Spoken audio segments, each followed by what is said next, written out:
This is the Fantasy Football Unlimited podcast with your host, Kevin Murray.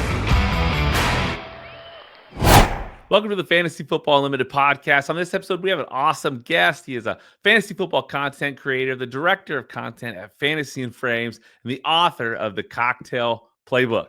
It's the one and only Zach Berger. Welcome to the show, my man. I appreciate having me. Thank you. Yeah, no, hey, it's fun to have you here. We've interacted for quite some time, but I think it's fun to get you on here and share your background, share your story. Obviously, on Twitter, on X these days, you got a unique profile handle, right? You got FF Chalupa Batman. Can you share with the listeners and the viewers what's that all about?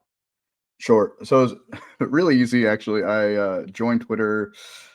It's probably been like eight-ish years ago, maybe a little longer. And that was before Sleeper existed. Fantasy Life didn't exist. So there was no like quick news blurbs of what's happening with players, like injuries or surprise inactive starts, all that kind of stuff. So I was just trying to get an edge on my league mates and trying to get the fantasy football information as quick as possible. So I was just on Twitter just to like follow like Adam Schefter, all the different beat reporters, that sort of thing.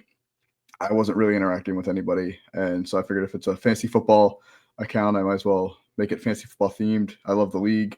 That was popular back then. So that's where Chalupa Batman came from.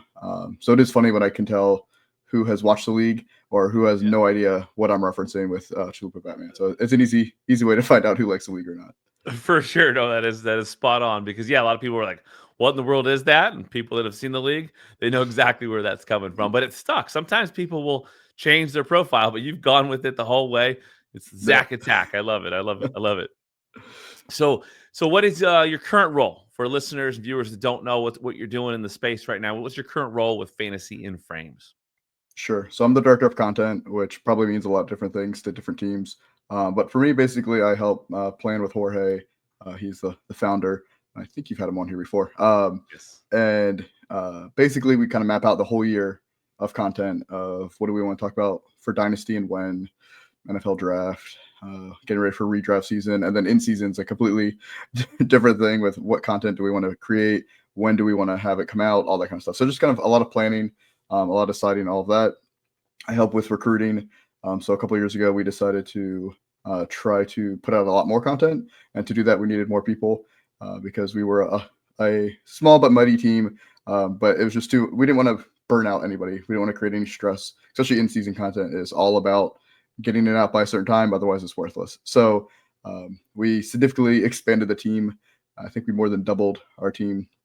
And we've kept adding on and on. We just added some hockey content. We added wrestling content this year. So really, it's just whatever Jorge is passionate about, whether it's football, IDP, wrestling, hockey, all that stuff. We are trying to expand and just give people an opportunity to. Some have been in the industry for a long time, and they just want to tag along and help create some content. And some are up and coming, and we just want to give them a platform. And then hopefully they continue to grow and move on from there. So that's really my biggest role. And then I help with graphics. So I do a lot of the thumbnails and then the in-article graphics. So I guess it's a all-encompassing thing, but I don't really put out as much content anymore. I kind of stepped away this year from actually creating content. You'll see me kind of post some random takes here and there, but it's more behind-the-scenes stuff, supporting the team. I love it. Well, it's an incredible team. Obviously, Fantasy and Frames has grown so much. It's got, you got incredible people over there. So it's fun to see, the evolution of it and everything that's, it's moving forward because the future is very bright for Fantasy in Frames. And you talk about, their passion, but something you've been passionate about over the last year plus is the Cocktail Playbook. Talk to me and tell the listeners and viewers about the Cocktail Playbook. Sure. So I have a copy with me right here. This is what it looks like. It's a hardcover. Basically, it is a coffee table book with cocktail recipes, but the catch that makes it a little more unique and not just a cocktail recipe book is that it's themed to every NFL team. So there's 32 recipes. Each one is themed to a team. I couldn't find anything like it in the market before I made it, which is what kind of made me want to actually do it. But it was a lot of fun. I put a lot of research into the different teams, the cities, maybe some heritage of different alcohol of what goes with that city. Because I didn't want it to be gimmicky. I didn't just be like, oh, this team is this color, so let's just make this color drink. And I wanted to make drinks that I actually enjoy drinking. So there's no real sugary drinks. It's quality ingredients, but easy to find because I've seen some recipes out there where it's the most like obscure random liqueur that I've never heard of. That's probably from France or Italy. Like who has that in their bar that they have access to at home? So these are all ingredients that you can easily purchase at the liquor store, or you probably already have.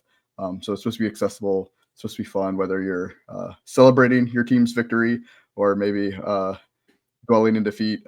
You can still enjoy a cocktail. I love it. We'll talk a little bit more about the book in a bit, but let's hear more about your background. When did you develop a passion for sports? Sure. So my dad was very athletic, and he was always into sports. So I just kind of grew up around that.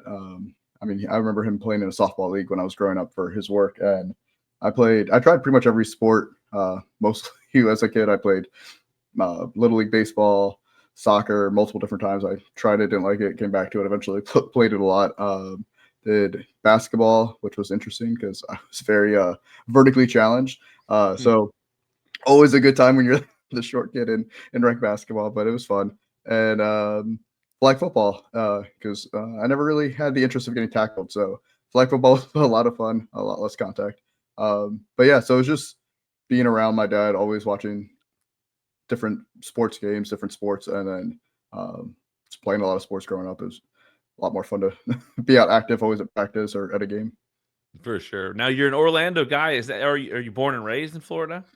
No, I'm born and raised in Maryland. I lived there Okay. for technically 22 years. The last 4 I was in college. So I was not really in Maryland, and then I moved to Florida right after I graduated college. So I've been down here for 12 years. So as a kid growing up, like who are your favorite teams and players across the sports spectrum? Sure. So it's gonna sound weird because I'm a Cowboys fan from Maryland, which is back then Redskins, now Commanders territory, or even the Ravens. But my dad was a Cowboys fan because when he grew up, that's when the Cowboys were America's team back then. And I know people hate that now, and I get it because the Cowboys have been the definition of mediocrity. But back then, there wasn't a lot of football on TV, and they were constantly on TV, and that's what made them America's team. So he raised me a Cowboys fan. It always just kind of stuck with me. I was alive for the 3 Super Bowls in the 90s, but I was so young, I don't remember them. So unfortunately, I can't really enjoy that. And I suffered through a lot of really rough seasons until Romo joined in. So I've been a fan the whole time, but I'm a very realistic Cowboys fan. I'm not one of those crazy ones like, oh, this is our year. Or Yeah. like I just expect them to always blow it. But I try to enjoy the ride. I mean, Romo was great. I'm enjoying Dak. People care way too much about whether it's worth it or not. Like, just be happy. And then I do have some Maryland ties though to the rest of my sports. Like I'm a Washington Capitals fan. I got to grow up watching like Peter Bondra and Ole the goalie, and they were terrible back then too. And then we got Ovechkin and constantly blew in the playoffs. So it was great to finally see them win one a few years ago. And then Baltimore Orioles. And back then baseball was so popular, and I played Little League, and that was when Cal Ripken Jr. was with the Orioles. So like, again, they weren't good, but it was great to go to the games. Camden Yards is such a great baseball stadium, and the tickets were so cheap because they were so bad. So I went to a lot of games there. So those are probably my big sports. I never got into the NBA as a kid. I'm still not much into the NBA. And then I eventually got into soccer, probably like 12, 13, 14 years old, and English Premier League was all over TV. So I just happened to pick Chelsea. There's a guy on there that I liked, and that was right before they got good. So then it was nice when they had the Russian owner come in and spend lots of money, and they won a lot of tournaments and then a lot of championships. But I've stuck with them through some tough years as well. So what's the worst loss you've ever experienced as a sports fan? And what's your favorite moments as a sports fan? Sure. So worst loss, I went to Virginia Tech, and I was very fortunate to go during their prime. So I got to see the end of, God, I'm blanking on his name now. He had a brother that went to the NFL. But either way, I got to see his Glennon. There we go. Glennon, and then I had Tyrod Taylor, and then Logan Thomas before he became a tight end in the NFL. He was a QB at the end of my time there. So won a lot of ACC championships.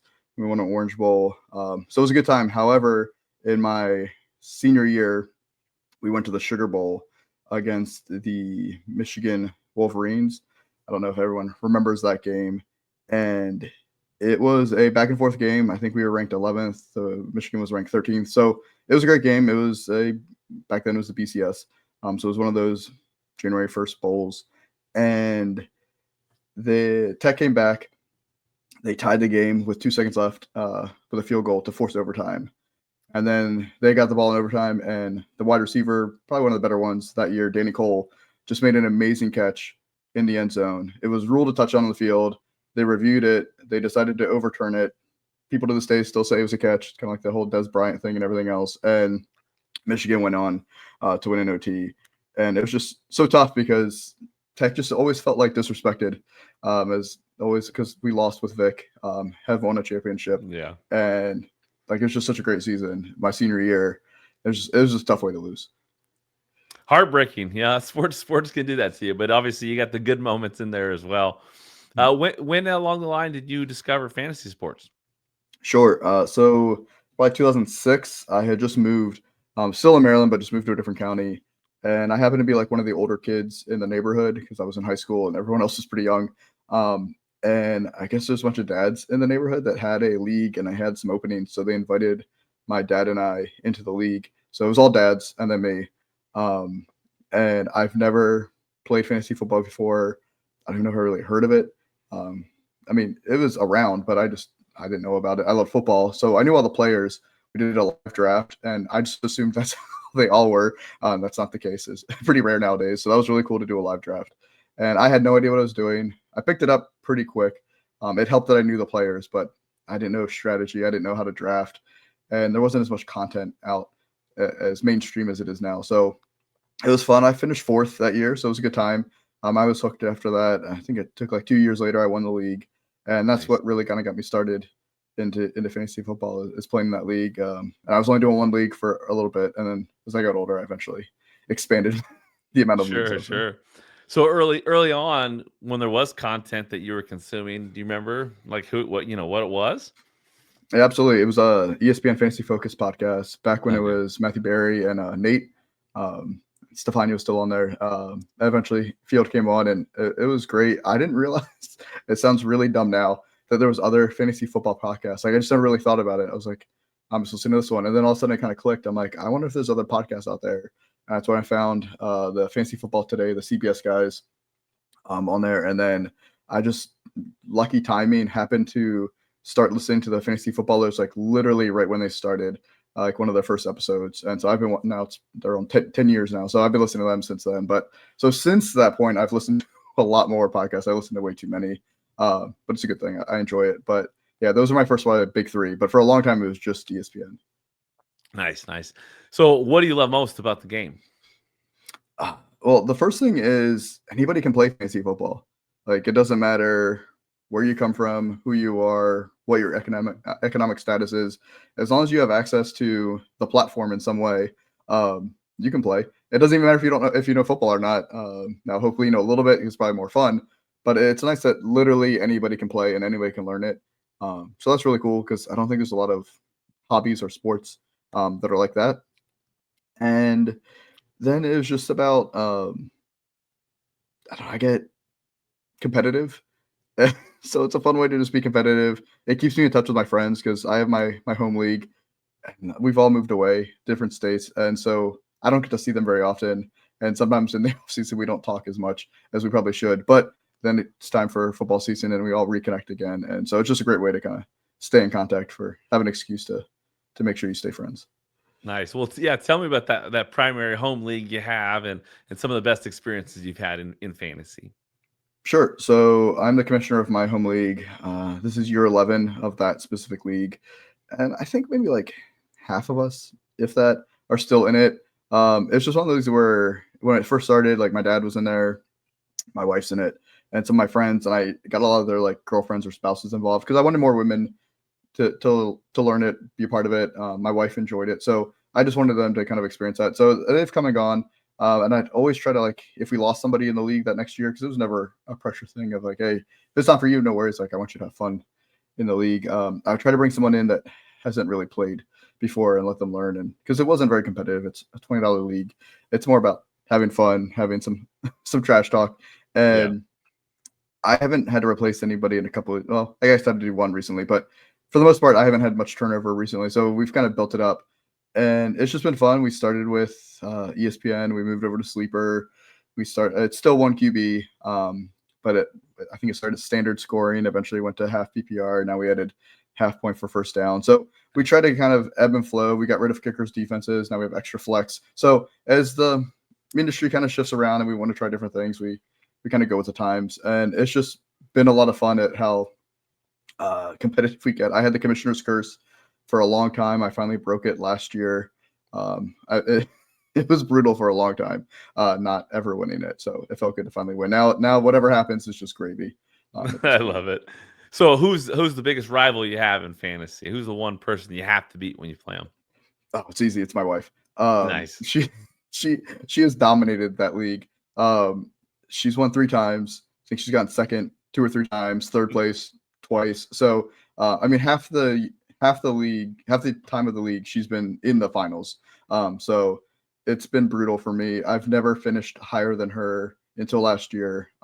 Even if I was number 1 in the regular season, I'd somehow blow in the playoffs. She'd win the whole thing. So last year was my first year finally topping her. We usually split the regular season 1-1. So there's not much bragging rights there until we get to the playoffs, and then I just choke. So she is by far my biggest rival, and we actually play each other depending on when this comes out for the first round of the playoffs. We are matched up, which I would prefer to see her in the finals if we both get there, but one of us is taking out the other one this week. I love it. So what makes a fantasy league fun for you? First, it's all about the people. I mean, if you don't have fun people in there, what's the point? But yeah, it's just trying to find whatever you like. So many people argue about different settings and different league sizes. Do whatever makes you happy, or try different things out. I'm in a bunch of different leagues with all different settings because I don't want to get bored of just always doing super flex leagues or always doing 1 QP leagues. Like, I want to try different draft strategies and try different things. And some seasons are going to go well for me and some aren't. But yeah, it's all about the people. It doesn't matter if you're in last place, but you're in a fun league with just good people. I mean, there might be a punishment, there might not be, but you're going to have a good time with trash talking, and just that year you might have to take a lot of trash talk, but then you can give it right back next year. So that's for me.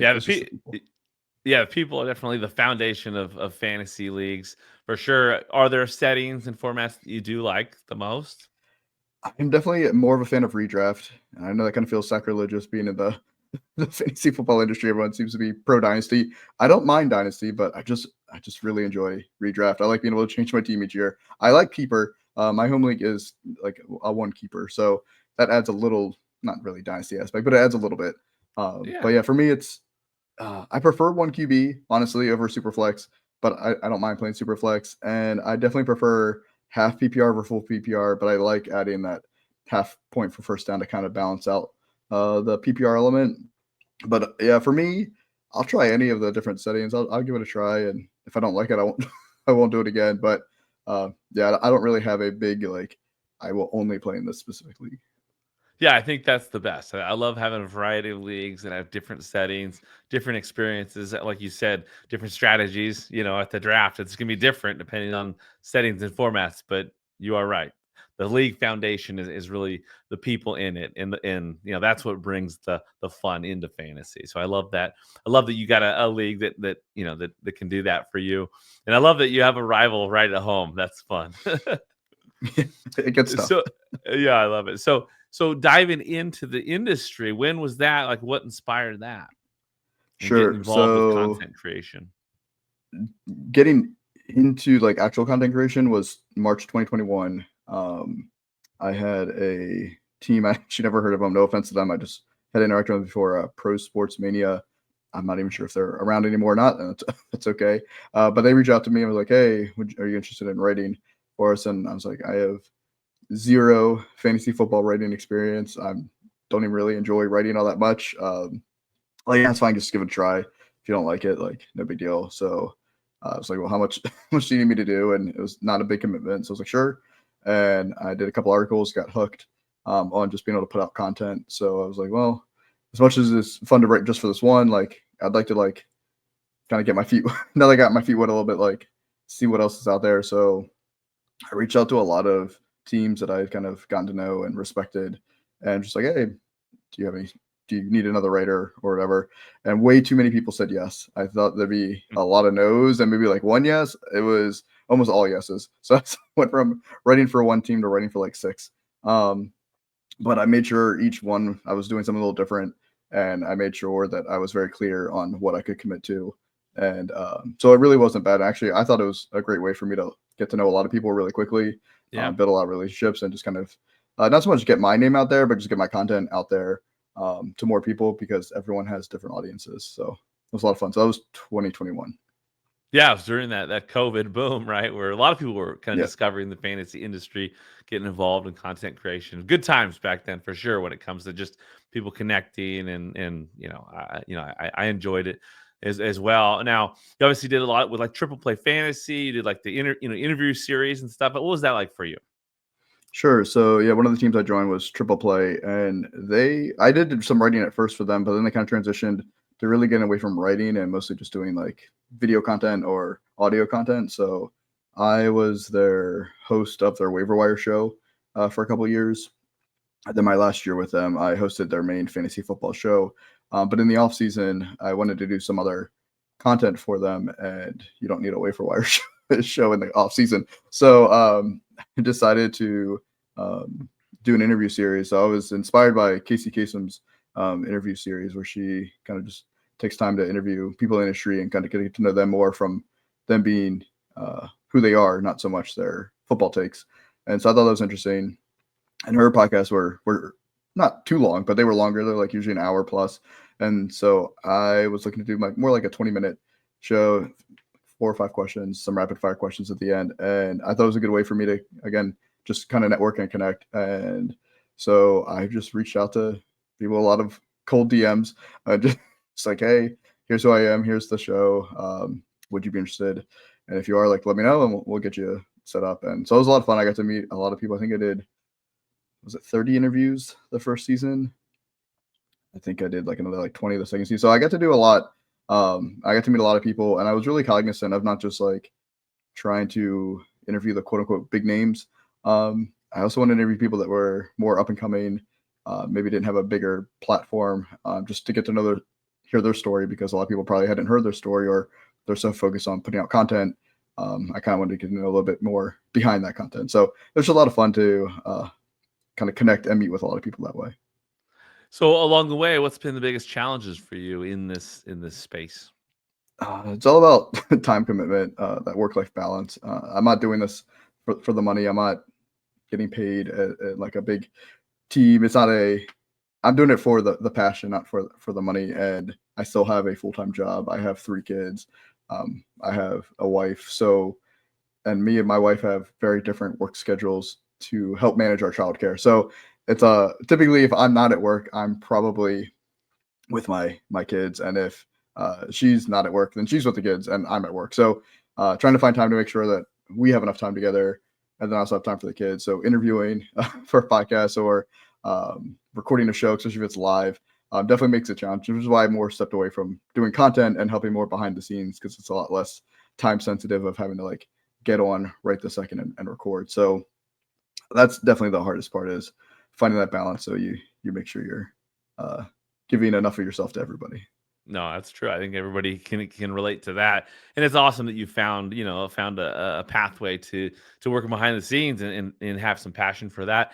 So, what's been the most rewarding part of this experience in the fantasy space for you?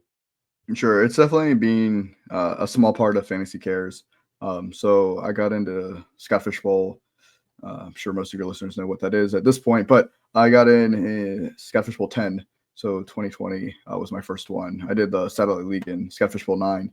And that's kind of what helped me get into the industry, was meeting people through Scott Fish Bowl 10 and playing in that. And that's where I think the opportunity led itself in 2021. But ever since then, I've gone in Scott Fish Bowl, fortunately. And then we did the live drafts. I got to host Orlando with Bob Gilchrist that first year. Was Scott Fish Bowl 12. I think it was 12 was our first live. And 12, so that was a lot of fun. Yep. And so since then, I've now hosted the last 2 lives by myself in Orlando. So we've done 3 here, playing on number 4 in Scott Fish Bowl 15. And since then, I've gone to participate more in behind the scenes stuff with Fantasy Cares. We got to shop for Toys for Tots last year. And then I just did my shopping this year, a couple of weeks ago. And that's just such a great experience to, one, just help people donate and do all those different things that they do to collect money throughout the year, but then actually get to use some of that money to buy toys, and I had my kids with me, and so they got to help pick out different toys and teaching them like, this isn't for you guys, this is to help other people, but they're starting to get to understand that concept. And so it's just really cool to see everyone else post about their shopping trips and seeing just how much. I mean, I only had $2,500, which is a lot, but we really tried to be cognizant of like different sales going on and trying to get the most bang for our buck, and we were able to buy 162 toys with all that money that people donated. And I was just a small shopping trip compared to some of the other ones. So I can't imagine how many toys they were able to get. And that's directly helping kids in this area where I am. And the Fantasy Cares is doing that all over the country. So that's definitely the most rewarding part of being in the industry, is just seeing how much. And it's not just Fantasy Cares. There's so much great charity out there. I know there's a negative spin, especially coming off of Twitter, of it's a toxic environment, but I would say overall the fantasy community is really tight in a positive way, and there's so much charity. I mean, I see people post on, I had this charity tournament, I have this charity tournament. I mean, it doesn't matter if you raise $100 or $1,000, like anything you're raising that's going to some kind of charity is just great to see. And there's definitely a much more charitable aspect in the fantasy industry than I probably don't think a lot of other industries really do that. So that's probably the best part. That's great. No, it's a phenomenal community for sure, and obviously Fantasy Cares is a huge part of it. So that's awesome that you found your place with Fantasy Cares as well. Now back to the book. What inspired you to do that? Do you have a background in like bartending? Like what's the and do you have a background writing books? Like talk to me about that. Sure. So there definitely is a misconception that I am a bartender. I have zero bartending experience. I've never professionally bartend. I've never been paid to bartend. Honestly, it started. Well, I've always enjoyed mixology. I don't know if you've ever done a Disney cruise, and I'm sure other cruises do it, but they have like alcohol tastings of different alcohols you can try. Each one's a different specific alcohol, and then one of them is a mixology class, and you get to learn how to make different drinks, and they explain to you about like different flavors and pairing different things and the whole balance of everything. So I always thought that was kind of cool, and that was years and years ago. And then I started like posting pictures of like different beers I was getting from a like beer drop site, and people seemed to kind of resonate with that. And like, oh, I know that brewery, or I've been there, or try this, try that. And then I realized in college, it was all about trying to get as drunk as you could, as fast as you could, if you're gonna like have drinks, because you don't have a lot of money in college, so you weren't really worried about the flavor or the taste. It was just what can I get cheap consumption. Yep. So I had never really appreciated a lot of like different liquors or quality cocktails, and so I wanted to kind of get myself more involved with that in the sense of trying different things. So I was just trying to, like, I didn't really like whiskey or bourbon back then, so I was like, oh, let me give that a try, or gin, and trying to find different drinks that I liked. And so I started posting pictures of those that I made, and again, people seem to resonate with those. And I was like, okay, well, when I make a drink, I'll just take a picture and post it and tell you what it is. So that kind of became sort of my thing, if you will, on Twitter. Then I don't think it was what I was known for or anything like that, but it was just something that like I just posted drinks, cocktails. So Jem Piacenti had like commented on one of them, like, oh, you should do a book. Basically what the book I did. She was like, you should do that. It's like, I appreciate the idea, but I was definitely not writing a book. And I just kind of left it at that. But the idea never like left my head, and I just kept thinking about it. And I reached out to some different people. I was like, hey, like, is this a good idea? Or is this, no offense to Jen, I think it was a good idea, but like, or is it dumb for me to do this? And so everyone's like, yeah, just try it. So I did some research of, does this book already exist? Because if it already exists, what's the point of doing it? Or could I do it better? But couldn't find anything out there. There were some websites of like some drinks, but nothing like of this caliber, and nothing as extensive as all 32 teams. And so then it came to like, how do I write a book? Like, how do you get one published? How does that all work? So doing all that research, and then I was able to kind of find a way to make it happen. And then I had to actually create the content. And that was the most fun part, was just trying to find different ways to highlight these different teams, and also not make it all the same. Like, I can't make 32 old fashions. Like nobody wants that book. Like, oh, some people do, but it's not going to be, it's not going to resonate as much. So trying to find a way to balance all those different interest that people have in liquors and the different teams. And yeah, so I just put everything together and got it published. And yeah, it was a whirlwind. It was from Jen telling me in January about the idea. It was published mid-April. So it was pretty quick. That's amazing. So what's your favorite concoction from the book? From the book, it's definitely the Houston drink. I won't give it all away, but it definitely has mezcal in it. And I feel like that's a very underrated liquor that a lot of people probably haven't even tried. So that one's, I think, is my favorite. There's a bunch of them I like, but if I had to pick one, that's my favorite. I love it. I love that it came from Jen, and then yeah, it's a cool story for sure. And obviously, we've talked about the fantasy community, and it's pretty spectacular. What have the relationships you've made in the fantasy community meant to you over the years? I mean, it's made a ton. I mean, speaking of the book never would have gotten made if it wasn't for the fantasy community. Like publishing a book is not cheap, especially doing it yourself. I didn't have a publishing company because that could take years if they even want to sign me, and two, if they even want to make the book, they could just hold on to it and never make it. So Yeah. I self-published, and I definitely need to raise a little bit of capital for that. And so the community all came together, and people were very generous. And so that meant a lot to me, but also just having people just to interact with such a passion. Like fantasy football is a passion of mine. And I never would have gotten to meet people from all over the world if it wasn't for this community. It's not just Florida, which is great with the Catfish Bowl Lives, getting to meet people in person. I haven't not gotten a chance to go up to Canton for the expo, but I mean, just the fact that I can meet people in Germany. I mean, we've had people on the Catfish Bowl or the podcast, the Podathon from Australia. I mean, fantasy football is international; it's everywhere. So that's probably the coolest thing, is just getting to meet so many different people. And I mean, some people you really connect with and you click with, and I mean, they become like true friends, even if you never meet in person. You still feel like that they're a true friend, just from a passion of fantasy football. That's probably For sure.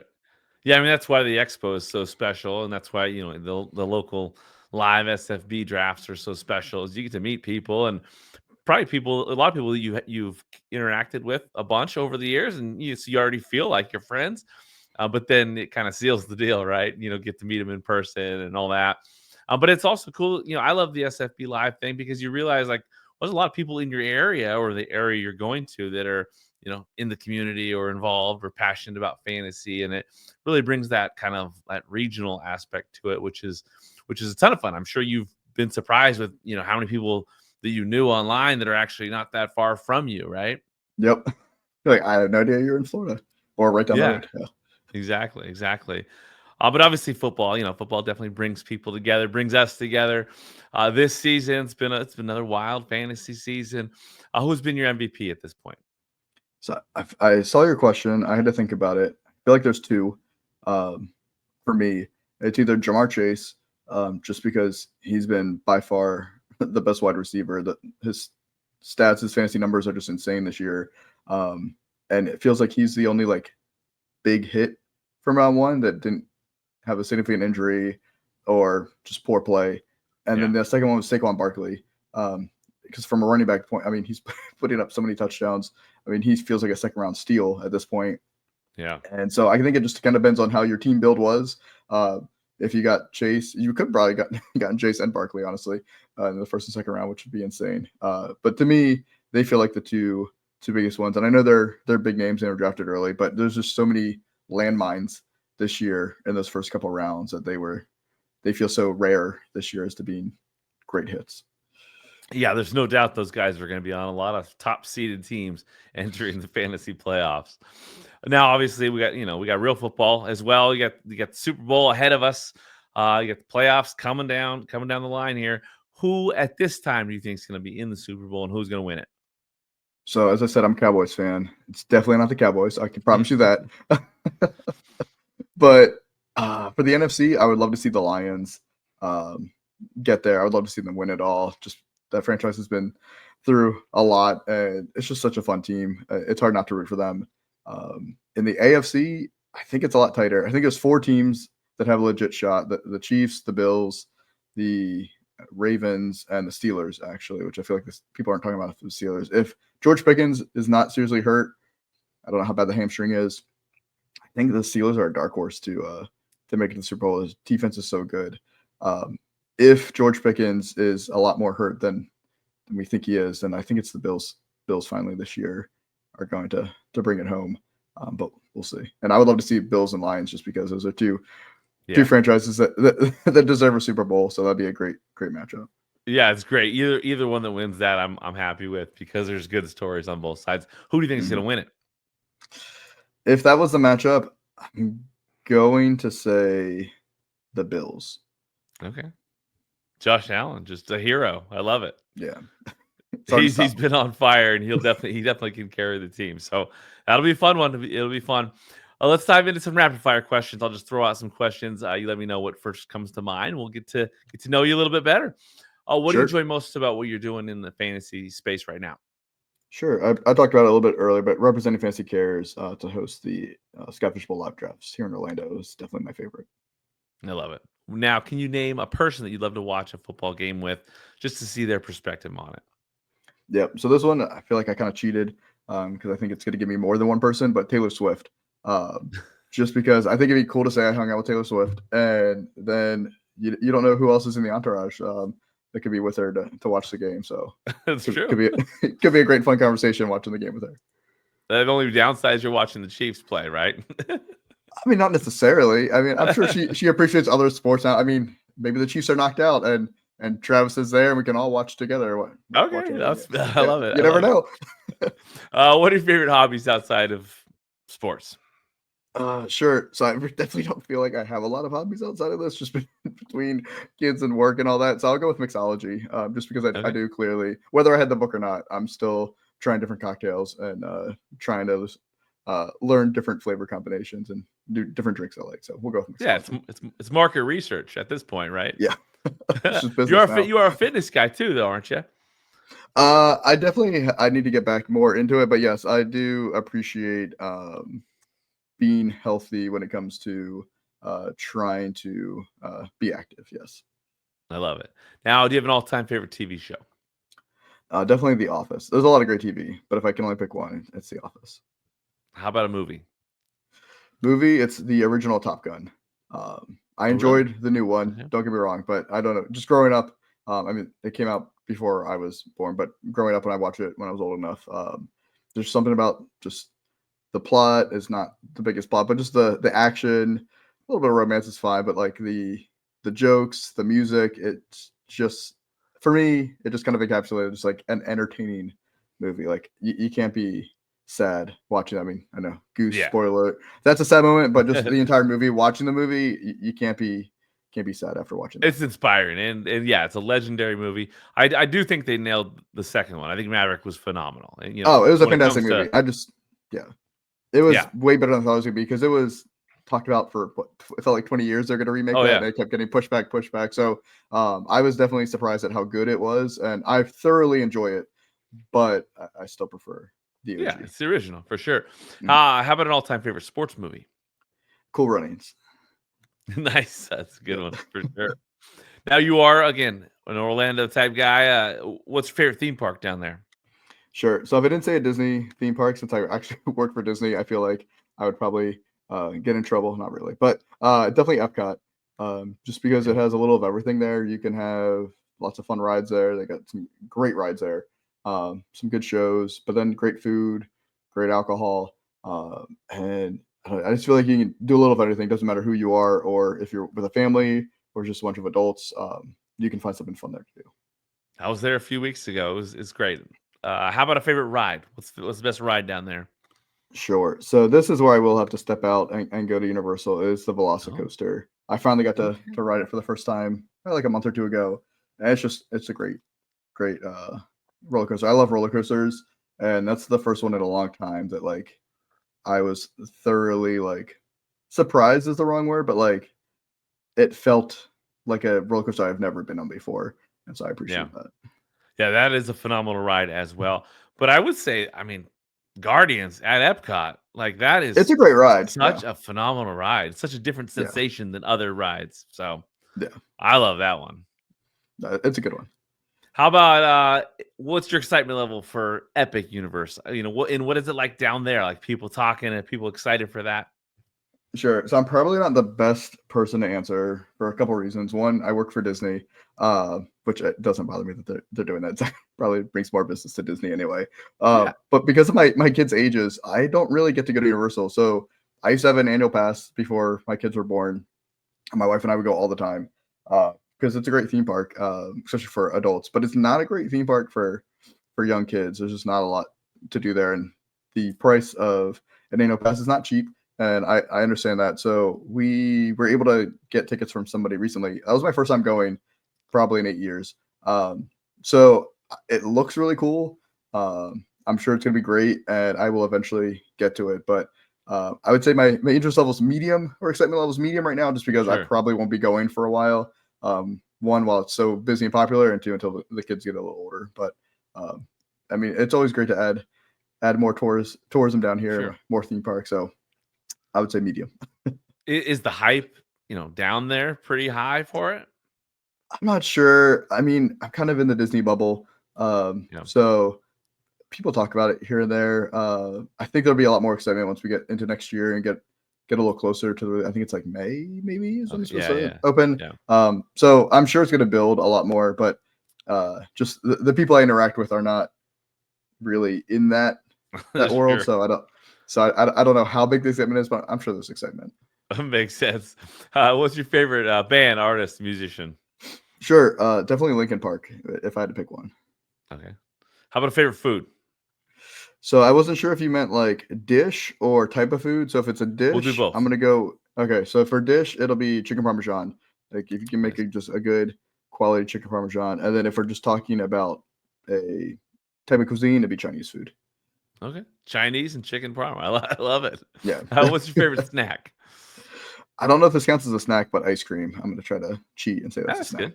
There you go. Ice cream with Andy Holloway. Yep. How about a favorite beverage? Beverage. If I didn't say alcohol, I feel like I'm not doing my brand a service. So we'll go with alcohol in general, but yeah, I definitely enjoy trying different cocktails and beer. What is also is your go-to cocktail? Like, what is the one?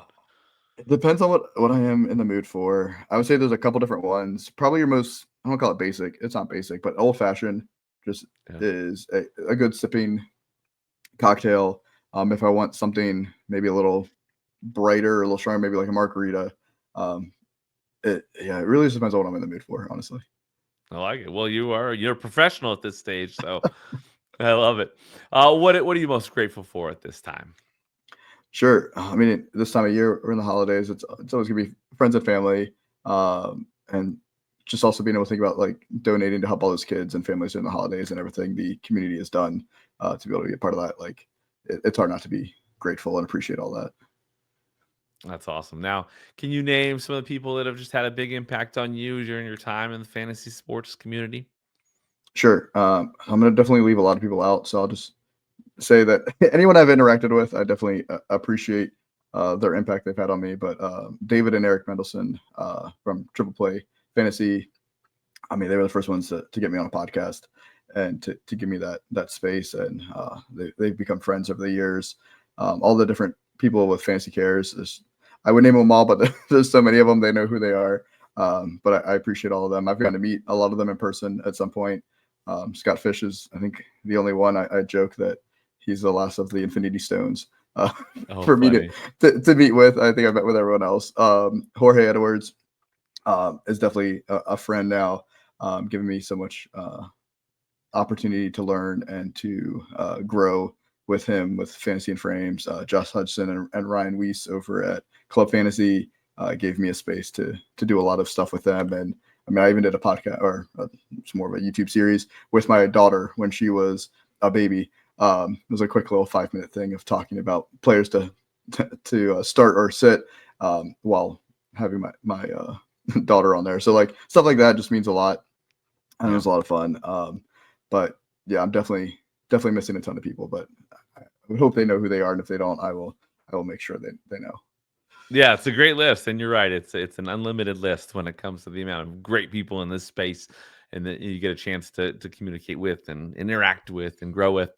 What advice do you have for people aspiring to get more involved in fantasy? Sure. The first thing is just do it. I think some people hesitate to want to jump in and they're nervous or scared, and those feelings are totally understandable and reasonable, but you just got to do it. Find your niche based on like what are you most passionate about in fantasy football, if that's what you're trying to create content for, and find a niche because everyone talks start sets, everyone does rankings, everyone talks waiver wire, and that's all great. We need that content, but I think you'll find a lot more enjoyment out of making content if you really hone into exactly what you're passionate about in the sport. Be authentic, be yourself. Don't try to be like someone else. There's so many people trying to create content, which I don't think is a bad thing. But if you're not going to be yourself, then what's the point? And people are not going to buy in. Build relationships, as you and I have talked about. It's a big community. I would say 99% of the people are extremely friendly and want to see everyone succeed. Most people are very, very available. If you ask them a question, they'll answer you. So as long as you're not being a jerk, and that's part of not building relationships. So building relationships is just try to find people you can learn from and kind of find your own little kind of mini community, if you will, of people you trust that can help kind of support you in the beginning and then grow from there. You got to fight through imposter syndrome. It happens to everybody. That I don't care who you are in the industry, at some point you felt like you didn't belong or that your content wasn't good enough, and you got to find a way to kind of fight through that and just know that what are you making the content for? Is it something you really want to do? And you are good enough, otherwise you wouldn't be making content anyway. So fight through that and then find your balance to avoid burnout. I think we've seen it over the years.